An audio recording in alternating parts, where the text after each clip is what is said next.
1991년 12월 25일 크렘린 궁전. 70년을 지배했던 소련 국기가 천천히 내려옵니다. 세계는 숨죽이고 이 순간을 지켜봤죠. 그로부터 30년이 넘은 지금 또 다른 사회주의 국가가 비슷한 길을 걷고 있습니다. 바로 북한입니다. 우리 어머니는 새벽 4시에 일어나 두부를 만들어 장마당에 나가셨어요. 배급은 1년에 한두 번 나올까 말까. 장마당 없었으면 우리 가족은 굶어 죽었을 겁니다. 공식 경제는 붕괴했지만 사람들은 살아남았습니다. 장마당에서, 텃밭에서, 그리고 몰래 보는 한국 드라마 속에서 희망을 찾으며 버텨왔죠. 소련은 개혁을 시도했다가 무너졌습니다. 북한은 개혁 없이 버티고 있습니다. 하지만 그 속에서 더 깊은 균열이 시작되었어요. 지금 북한은 붕괴 직전일까요? 아니면 새로운 방식으로 살아남을까요? 오늘 우리는 그 답을 찾아가는 여정을 시작합니다. 오늘 방문해 주신 모든 분들께 항상 행복한 일이 가득하시길 기원합니다. 시작하기 전에 구독과 좋아요는 꼭 부탁드립니다. 지금부터 김정은 체제, 구소련 붕괴의 시간표로 본 북한을 시작하겠습니다. 여러분, 오늘은 소련이 어떻게 무너졌는지 차근차근 살펴보겠습니다. 소련의 붕괴를 이해하면 지금 북한의 상황도 더 잘 보이거든요. 소련은 하루아침에 무너진 게 아닙니다. 마치 오래된 건물이 천천히 금이 가다가 결국 무너지듯이 소련도 오랜 시간에 걸쳐 서서히 붕괴했어요. 크게 4단계로 나눠볼 수 있습니다. 첫 번째 단계는 브레즈네프 시대의 정체기입니다. 1970년대부터 1980년대 초까지예요. 이 시기 소련 경제는 겉으로는 멀쩡해 보였지만 속은 썩어 들어가고 있었습니다. 공장은 돌아가는데 물건은 형편없었어요. 가게에 가면 진열대는 텅 비어 있고 사람들은 몇 시간씩 줄을 서서 빵을 사야 했습니다. 당시 소련 사람들은 이런 농담을 했어요. 우리는 일하는 척하고 정부는 월급 주는 척한다. 이래도 살림이 나아지지 않으니 의욕이 없었죠. 공산당 간부들은 특권을 누리며 좋은 물건을 먼저 가져갔습니다. 일반 국민들은 점점 불만이 쌓여갔어요. 두 번째 단계는 고르바초프의 개혁입니다. 1985년 고르바초프가 소련 공산당 서기장이 되었어요. 그는 소련이 망가지고 있다는 걸 알았습니다. 그래서 페레스트로이카라는 개혁 정책을 시작했죠. 쉽게 말하면 경제를 좀 더 자유롭게 만들려고 한 겁니다. 동시에 글라스노스트라는 개방 정책도 펼쳤습니다. 이전까지 금지되었던 비판과 토론을 허용한 거예요. 신문에서 정부를 비판할 수 있게 되었고 사람들은 자유롭게 의견을 말할 수 있게 되었습니다. 고르바초프는 이렇게 하면 소련이 다시 강해질 거라고 믿었어요. 하지만 문제가 생겼습니다. 개혁의 속도를 조절하지 못한 거예요. 마치 댐의 수문을 조금만 열려다가 통제를 잃어버린 것과 같았습니다. 사람들이 자유를 맛보자 더 많은 걸 원하기 시작했어요. 세 번째 단계는 통제력 상실입니다. 1989년부터 1991년 사이에요. 이 시기에 소련은 급격히 흔들렸습니다. 동유럽 국가들이 하나둘씩 공산주의를 버리기 시작했어요. 폴란드, 헝가리, 체코슬로바키아가 소련의 통제에서 벗어났습니다. 가장 상징적인 사건은 1989년 베를린 장벽이 무너진 거였습니다. TV로 전 세계가 지켜보는 가운데 동독 사람들이 망치로 장벽을 부수기 시작했어요. 소련군은 개입하지 않았습니다. 고르바초프가 더 이상 무력으로 통제하지 않기로 했거든요. 소련 내부에서도 변화가 일어났습니다. 각 공화국들이 독립을 요구하기 시작했어요. 발트 3국이라 불리는 에스토니아, 라트비아, 리투아니아가 가장 먼저 소련에서 나가겠다고 선언했습니다. 우크라이나, 조지아 같은 큰 공화국들도 따라갔어요. 경제는 더 나빠졌습니다. 공장은 멈춰섰고 물가는 치솟았어요. 사람들은 식량을 구하기 위해 하루 종일 줄을 섰습니다. 어떤 지역에서는 배급표로만 물건을 살 수 있었어요. 한 달에 빵 몇 개, 설탕 몇 킬로그램 이런 식이었죠. 네 번째 단계는 최종 붕괴입니다. 1991년 8월 공산당 보수파가 쿠데타를 일으켰어요. 고르바초프의 개혁이 너무 빠르다며 그를 가택 연금시킨 겁니다. 하지만 쿠데타는 사흘 만에 실패했어요. 러시아 대통령 옐친이 탱크 위에 올라가 국민들에게 저항을 호소했고 수만 명이 거리로 나왔습니다. 쿠데타가 실패하자 모든 게 무너졌습니다. 각 공화국들이 앞다퉈 독립을 선언했어요. 1991년 12월 25일 크렘린 궁전 위에 휘날리던 소련 국기가 내려갔습니다. 그리고 러시아 국기가 올라갔죠. 70년 넘게 세계를 양분했던 소련이 이렇게 역사 속으로 사라졌습니다. 소련 붕괴의 교훈은 무엇일까요? 경제가 망가지면 아무리 강력한 독재 체제도 오래 버티기 어렵다는 겁니다. 국민들이 먹고 살기 힘들어지면 두려움보다 불만이 커지게 마련이에요. 또 한 가지는 통제를 조금이라도 풀면 예상보다 훨씬 빠르게 변화가 일어난다는 점입니다. 소련은 개혁을 시도했지만 결국 붕괴했습니다. 그렇다면 지금 북한은 어떨까요? 북한 경제도 소련처럼 무너지고 있을까요? 다음 장에서는 북한의 현재 경제 상황을 소련 말기와 비교해 보겠습니다. 여러분, 이번 장에서는 북한의 경제 상황을 살펴보겠습니다. 그리고 소련 말기와 어떻게 다른지 비교해 볼게요. 먼저 북한 경제가 얼마나 어려운지부터 알아봅시다. 1990년대 중반, 북한에서는 고난의 행군이라 불리는 대기근이 있었습니다. 수십만 명, 어쩌면 100만 명 이상이 굶어 죽었다고 해요. 공장은 멈춰섰고 배급 체계가 완전히 무너졌습니다. 그 이후 30년이 지났지만 북한 경제는 여전히 회복되지 못했어요. 평양의 큰 공장들은 대부분 가동을 멈췄습니다. 전기가 부족해서 밤이 되면 도시 전체가 깜깜해져요. 인공위성 사진을 보면 남한은 환하게 빛나는데 북한은 거의 어둠 속에 잠겨 있습니다. 그런데 흥미로운 점이 있습니다. 공식 경제는 무너졌지만 사람들은 살아남았어요. 어떻게 가능했을까요? 바로 장마당 때문입니다. 북한에서 장마당은 이제 생존의 필수 요소가 되었습니다. 정부 배급으로는 살 수 없으니 사람들은 장마당에서 물건을 사고 팔며 생계를 유지해요. 쌀, 옷, 신발, 심지어 중국산 TV나 냉장고까지 거래됩니다. 한 탈북자의 이야기를 들어볼까요? 우리 어머니는 장마당에서 두부를 팔았어요. 새벽 4시에 일어나서 콩을 갈고 두부를 만들어서 장마당에 나가셨죠. 하루 종일 서서 팔면 그날 저녁 먹을 거랑 다음날 콩 살 돈을 벌 수 있었어요.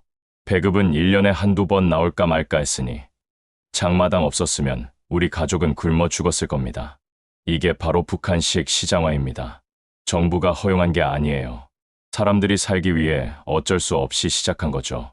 처음에는 불법이었지만 너무 많은 사람들이 장마당에 의존하게 되자 정부도 눈 감아주기 시작했습니다. 소련 말기와 비교해 볼까요? 소련에도 암시장이 있었습니다. 하지만 규모가 달라요. 소련 사람들은 여전히 국가 배급을 받았어요. 질은 나빴지만 빵과 우유는 나왔습니다. 암시장은 추가적인 물건을 구하는 곳이었죠. 반면 북한에서는 장마당이 주된 경제 활동입니다. 배급은 거의 없어요. 평양의 특권층을 빼고는 대부분 장마당에 의존합니다. 전문가들은 북한 경제의 7~80%가 이런 비공식 시장 활동이라고 추정해요. 더 놀라운 건 개인 농사입니다. 북한 사람들은 텃밭이라 부르는 작은 땅에서 채소를 키웁니다. 집 앞 작은 공터, 산비탈, 심지어 아파트 옥상에서도 농사를 지어요. 정부가 관리하는 협동농장의 생산량보다 이런 개인 텃밭의 생산량이 더 많다는 분석도 있습니다. 한 탈북자는 이렇게 말했어요. 우리 가족은 뒷산에 옥수수를 심었어요. 몰래 심는 거라 단속반이 오면 걸릴 수 있었죠. 하지만 안 심으면 겨울을 넘길 수 없었어요. 이웃들도 다 그렇게 했습니다. 단속반도 알면서 못 본 척했어요. 자기들도 집에 가면 똑같이 하니까요. 이런 현상은 소련에서는 볼 수 없었습니다. 소련에도 다차라는 별장에서 작은 텃밭을 가꾸는 문화가 있었어요. 하지만 그건 취미나 보충 정도였지 생존을 위한 필수가 아니었습니다. 북한의 시장화는 소련보다 훨씬 더 진행되었습니다. 역설적이죠. 북한이 훨씬 더 폐쇄적인데 시장화는 더 앞서 있어요. 이유는 간단합니다. 국가 경제가 완전히 무너졌기 때문이에요. 또 다른 차이점이 있습니다. 북한에서는 돈주라 불리는 신흥 자본가들이 생겨났어요. 이들은 장마당 거래, 중국과의 밀수, 개인 대출업 같은 걸로 돈을 많이 벌었습니다. 어떤 돈주는 공장이나 광산을 개인적으로 운영하기도 해요. 물론 명목상으로는 국가 소유지만 실제로는 돈주가 투자하고 이익을 가져갑니다. 탈북자의 증언입니다. 우리 동네에 김씨라는 돈주가 있었어요. 중국에서 옷감을 들여와서 장마당에 파는 사업을 했죠. 나중에는 작은 공장도 운영했어요. 보안서 간부들한테 뇌물을 주면서 사업을 키웠습니다. 그 집은 평양 사람들보다 잘 살았어요. 이런 돈주들은 당 간부나 보안원들과 결탁합니다. 뇌물을 주고 보호를 받는 거죠. 간부들도 월급만으로는 살 수 없으니 뇌물을 받습니다. 이렇게 공식 권력과 비공식 자본이 결합된 독특한 구조가 만들어졌어요. 소련에서도 부패가 심했습니다. 하지만 개인 자본가가 공장을 운영하는 수준까지는 가지 않았어요. 북한의 시장화가 더 깊이, 더 광범위하게 진행된 겁니다. 정리해볼까요? 북한 경제는 공식적으로는 붕괴했지만 비공식적으로는 살아있습니다. 장마당, 텃밭, 돈주의 사적 사업이 경제의 실질적인 축이에요. 이건 소련 말기보다 훨씬 더 진행된 시장화입니다. 하지만 정치적 통제는 어떨까요? 경제는 무너졌는데 김정은 정권은 왜 아직 건재할까요? 다음 장에서는 북한의 정치 통제 시스템을 살펴보겠습니다. 여러분, 이번에는 북한이 어떻게 국민들을 통제하는지 알아보겠습니다. 경제가 무너졌는데도 김정은 정권이 계속 유지되는 이유가 뭘까요? 북한의 정치 통제는 매우 촘촘합니다. 마치 거미줄처럼 온 사회를 덮고 있어요. 크게 세 가지 축으로 이루어져 있습니다. 첫 번째는 감시 체계입니다. 북한에서는 모든 사람이 인민반이라는 조직에 속해 있어요. 한 인민반은 보통 20-30가구 정도입니다. 인민반장은 주민들을 감시하고 보고하는 역할을 해요. 탈북자의 증언을 들어볼까요? 인민반장은 우리 집에 누가 왔는지, 밤에 불을 켰는지까지 다 알았어요. 일주일에 한 번씩 인민반 회의가 있었는데 거기서 생활총화를 했습니다. 자기 잘못을 고백하고 다른 사람의 잘못을 비판하는 거죠. 안 하면 의심받았어요. 더 무서운 건 상호 감시입니다. 이웃끼리, 심지어 가족끼리도 서로를 감시해요. 만약 아버지가 김정은을 비판하는 말을 했는데 신고하지 않으면 나중에 들통나면 온 가족이 처벌받습니다. 그래서 사람들은 조심하고 서로를 믿지 못해요. 두 번째는 성분 제도입니다. 북한은 모든 국민을 3개 계층, 51개 부류로 나눕니다. 핵심 계층, 동료 계층, 적대 계층이에요. 이건 할아버지 때부터 따지는 거라 바꿀 수가 없습니다. 핵심 계층은 김일성 때부터 충성한 가문, 항일빨 치산 우손, 6.25 전쟁 공로자 같은 사람들이에요. 이들은 평양에 살고 좋은 직장을 갖습니다. 동료 계층은 그저 그런 보통 사람들이고요. 적대 계층은 과거의 지주였거나 남한의 친척이 있거나 기독교 신자였던 집안입니다. 한 탈북자의 이야기예요. 우리 할아버지가 6.25 전쟁 전에 작은 가게를 했대요. 그것 때문에 우리 집안은 동료 계층이 되었습니다. 저는 공부를 잘했지만 대학에 갈 수 없었어요. 성분이 나빠서요. 아무리 노력해도 성분은 바뀌지 않았습니다. 그게 북한의 운명이에요. 이 성분 제도는 소련에도 없었던 겁니다. 소련에서도 공산당원이 유리했지만 3대까지 따지지는 않았어요. 북한의 통제가 훨씬 더 세밀하고 뿌리 깊습니다. 세 번째는 사상 교육과 우상화입니다. 북한 사람들은 어릴 때부터 김일성, 김정일, 김정은을 신처럼 배웁니다. 유치원에서부터 장군님의 은혜 같은 노래를 부르고 초등학교에서는 김일성의 어린 시절 이야기를 달달 외워요. 모든 집에는 김일성과 김정일 초상화가 걸려 있어야 합니다. 먼지가 묻으면 안 되고 정기적으로 검사를 받아요. 화재가 나면 초상화부터 구해야 하고 그러지 않으면 처벌받습니다. 탈북자의 증언입니다. 우리 이웃집에 불이 났어요. 그 집 아들이 초상화를 못 구하고 나왔습니다. 불이 너무 커서 들어갈 수가 없었거든요. 하지만 보안소에서는 불충으로 몰았어요. 그 가족은 지방으로 추방되었습니다. 이런 우상화는 소련보다 훨씬 강합니다. 소련에서도 레닌이나 스탈린을 존경했지만 신격화 수준은 아니었어요. 북한은 거의 종교적 숭배 수준입니다. 그런데 최근 들어 변화의 조짐이 보입니다. 통제가 조금씩 약해지고 있어요. 왜 그럴까요? 첫째, 경제가 무너지면서 당 간부들의 권위도 떨어졌습니다. 예전에는 당에서 배급을 주니까 간부 말을 잘 들었어요. 하지만 이제는 배급이 없으니 간부들의 힘도 약해졌습니다.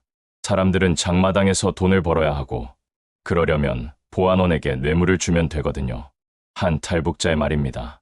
우리 동네 보안원은 장마당 상인들한테 매달 돈을 받았어요. 그러면 불법 장사를 눈 감아줬죠. 간부들도 먹고 살아야 하니까 뇌물을 받을 수밖에 없었습니다.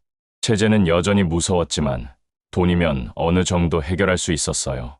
둘째, 외부 정보가 들어오기 시작했습니다. 중국에서 들여온 USB에는 한국 드라마가 담겨 있어요. 몰래 보는 거죠. 또 두만강을 건너 중국 전화를 쓰는 사람들도 있습니다. 이렇게 바깥 세상을 알게 되면 생각이 바뀌어요. 저는 한국 드라마를 몰래 봤어요. 처음엔 호기심이었는데 보다 보니 충격을 받았습니다. 한국 사람들은 냉장고에 음식이 가득하고 마음대로 여행을 다니더라고요.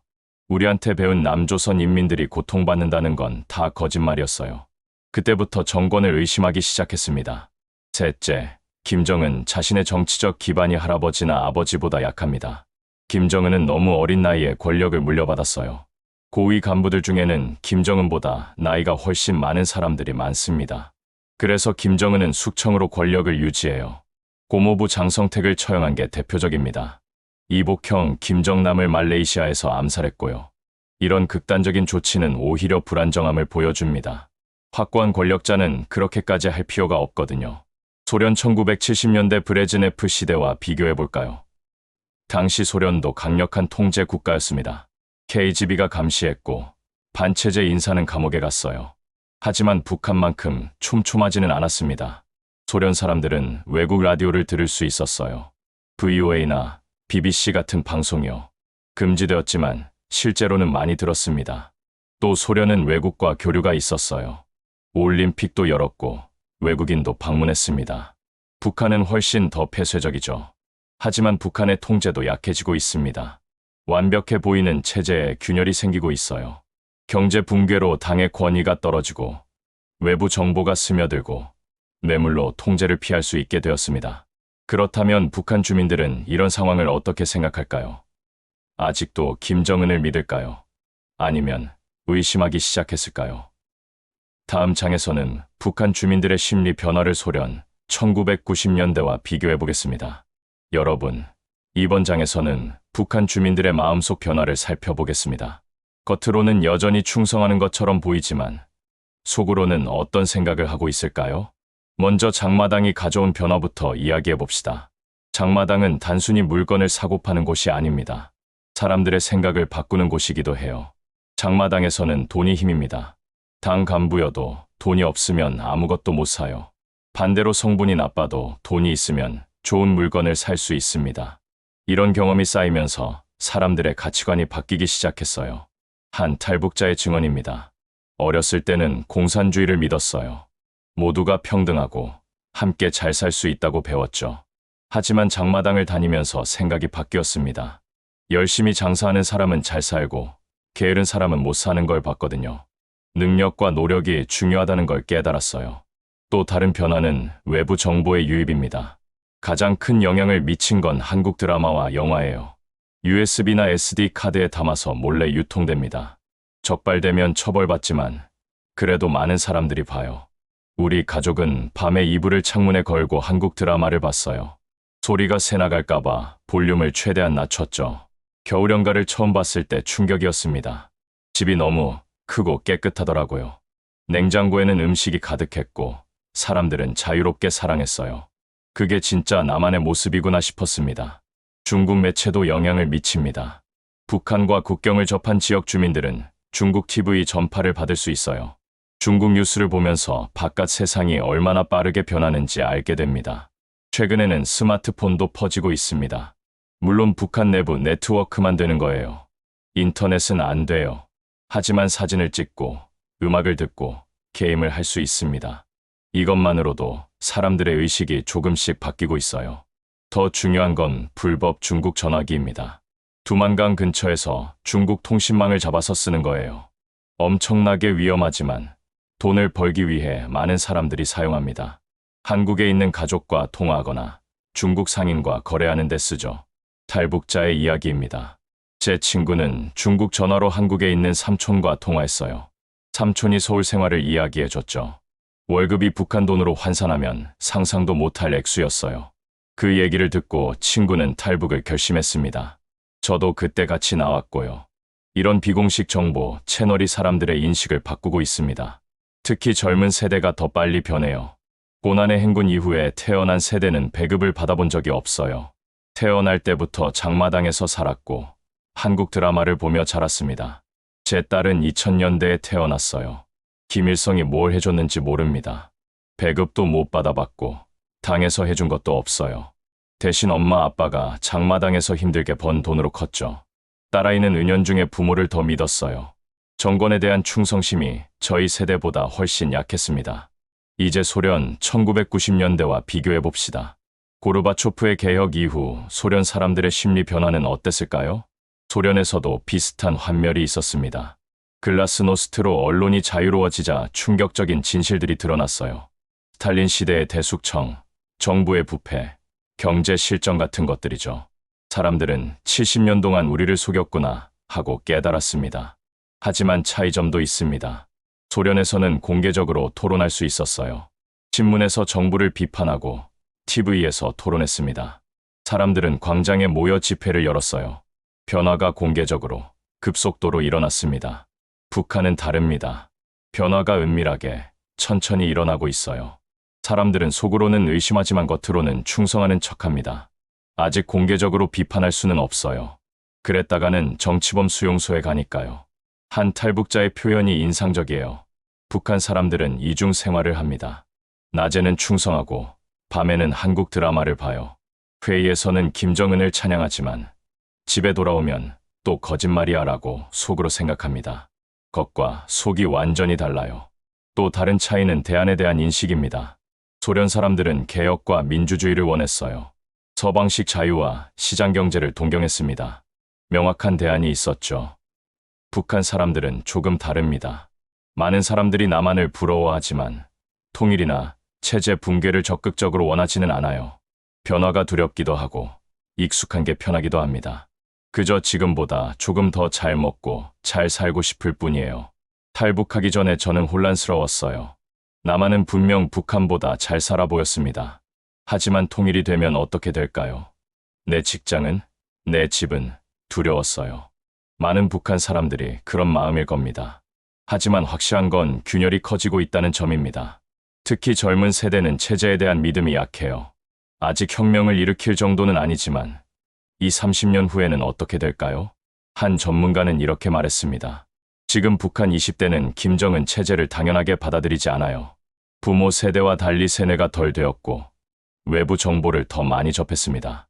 이 세대가 40, 50대가 되었을 때 북한 사회가 어떻게 변할지는 아무도 모릅니다. 정리해 봅시다. 북한 주민들의 심리는 조용히 하지만 확실하게 변하고 있습니다. 장마당 경험, 외부 정보, 세대 교체가 변화를 이끌고 있어요. 소련 1990년대처럼 급격하지는 않지만 방향은 비슷합니다. 체제에 대한 믿음이 약해지고 개인의 이익을 더 중요하게 생각하게 되었죠. 그렇다면 북한의 미래는 어떻게 될까요? 소련처럼 붕괴할까요? 아니면 계속 버틸까요? 마지막 장에서 가능한 시나리오들을 살펴보겠습니다. 여러분, 마지막 장입니다. 지금까지 소련의 붕괴와 북한의 현재를 비교해봤는데요. 이제 북한의 미래를 예측해보겠습니다. 전문가들은 크게 두 가지 시나리오를 이야기합니다. 하나는 계속 버티는 것이고 다른 하나는 급격한 붕괴예요. 하나씩 살펴볼까요?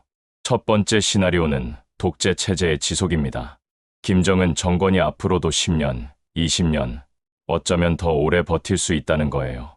어떻게 가능할까요? 가장 큰 이유는 중국의 지원입니다. 중국은 북한이 무너지는 걸 원하지 않아요. 북한이 붕괴하면 난민이 중국으로 밀려올 테고 한반도가 통일되면 미군이 중국 국경까지 올 수 있으니까요. 그래서 중국은 북한에 식량과 석유를 계속 보내줍니다.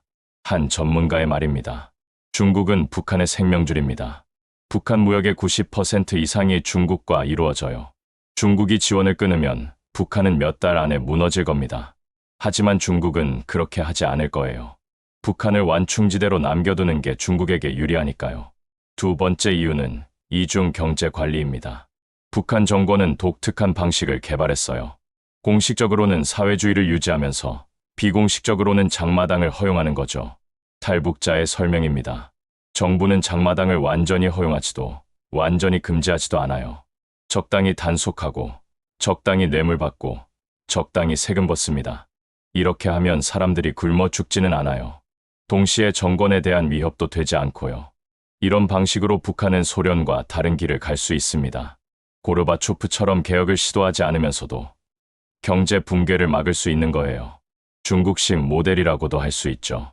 경제는 부분적으로 개방하되 정치는 철저히 통제하는 겁니다. 세 번째 이유는 핵무기입니다.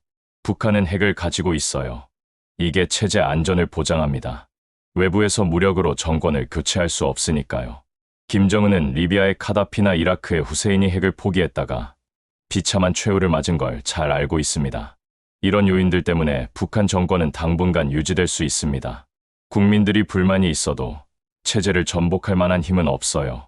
조직화된 반대 세력도 없고 군대는 철저히 통제되어 있습니다. 그렇다면 두 번째 시나리오를 봅시다. 급격한 붕괴 가능성이에요. 이 시나리오가 현실화되려면 여러 요인이 겹쳐야 합니다. 첫째, 경제가 더 악화되는 거예요. 예를 들어 큰 자연재해가 발생한다면 어떨까요? 홍수나 가뭄으로 농사가 망하고 대규모 기근이 다시 온다면요. 1990년대 고난의 행군 때는 수십만 명이 굶어 죽었어요. 만약 그런 일이 다시 일어난다면 사람들의 반응은 30년 전과 다를 겁니다. 이제는 외부 세계를 알아요. 남한이 얼마나 잘 사는지, 중국이 어떻게 발전했는지 알죠. 그때처럼 순순히 굶어 죽지 않을 거예요. 둘째, 엘리트의 이탈입니다. 소련이 무너질 때 결정적이었던 게 바로 이거예요. 당 간부들, 군 장성들, 보안기관 요원들이 더 이상 체제를 믿지 않게 된 거죠. 북한에서도 고위층 탈북이 가끔 있습니다. 2016년에는 영국 주재 북한 대사관의 태영호 공사가 탈북했어요. 이런 일이 늘어난다면 체제에 큰 타격이 될 겁니다. 한 전문가의 분석입니다. 엘리트들도 자기 자녀의 미래를 생각합니다. 북한의 미래가 없다고 판단하면 빠져나갈 방법을 찾을 거예요. 특히 해외 공관 근무자들, 무역 일꾼들, 유학생들이 위험해요. 이들이 대규모로 이탈하기 시작하면 정권에 심각한 위기가 올 겁니다. 셋째, 김정은 개인에게 문제가 생기는 경우예요. 건강 악화, 쿠데타, 암살 같은 거죠. 김정은에게 무슨 일이 생기면 권력 공백이 올 수 있어요. 아직 후계자가 확실하지 않으니까요. 김정은은 비만이고 술과 담배를 많이 한다고 알려져 있어요. 40대인데 건강이 좋지 않을 가능성이 있죠. 만약 김정은이 갑자기 사망하면 어떻게 될까요? 여동생 김여정이 권력을 잡을까요? 아니면 군부가 쿠데타를 일으킬까요? 혼란이 올 수 있습니다. 넷째, 중국의 태도 변화입니다. 만약 중국이 북한을 포기한다면 어떨까요? 중국 경제도 어려워지고 있고 국제사회의 압력도 있어요. 어느 순간 중국이 북한은 더 이상 우리에게 도움이 안 돼라고 판단할 수도 있습니다. 이런 요인들이 동시에 겹치면 북한도 소련처럼 급격히 무너질 수 있어요. 역사는 그런 예를 많이 보여줍니다. 수십 년간 강력해 보이던 독재 정권이 몇 달 만에 무너지는 거죠. 1989년 동독이 그랬어요. 그해 여름까지만 해도 동독은 견고해 보였습니다. 하지만 가을이 되자 시위가 일어났고 겨울에 베를린 장벽이 무너졌어요. 1년도 안 돼서 동독이 사라진 겁니다. 그렇다면 지금 북한은 어느 단계일까요? 붕괴 전 단계일까요? 아니면 아직 멀었을까요? 제 생각에는 북한이 붕괴 경고 단계에 있다고 봅니다. 소련으로 치면 1980년대 후반쯤이에요. 경제는 망가졌고 사람들의 믿음은 약해졌으며 통제에 균열이 생겼습니다. 하지만 아직 임계점에는 도달하지 않았어요. 문제는 시기를 예측할 수 없다는 겁니다. 10년 후일 수도 있고 30년 후일 수도 있어요. 아니면 우리가 사는 동안 보지 못할 수도 있습니다. 역사는 예측 불가능하니까요. 한 가지 확실한 건 변화는 이미 시작되었다는 점입니다. 장마당, 외부 정보, 세대 교체가 북한 사회를 서서히 바꾸고 있어요. 겉으로는 안 보여도 속에서는 변하고 있습니다. 마치 겨울철 얼음 밑 물처럼 말이에요. 표면은 꽁꽁 얼어 있지만 밑에서는 물이 흐르고 있습니다.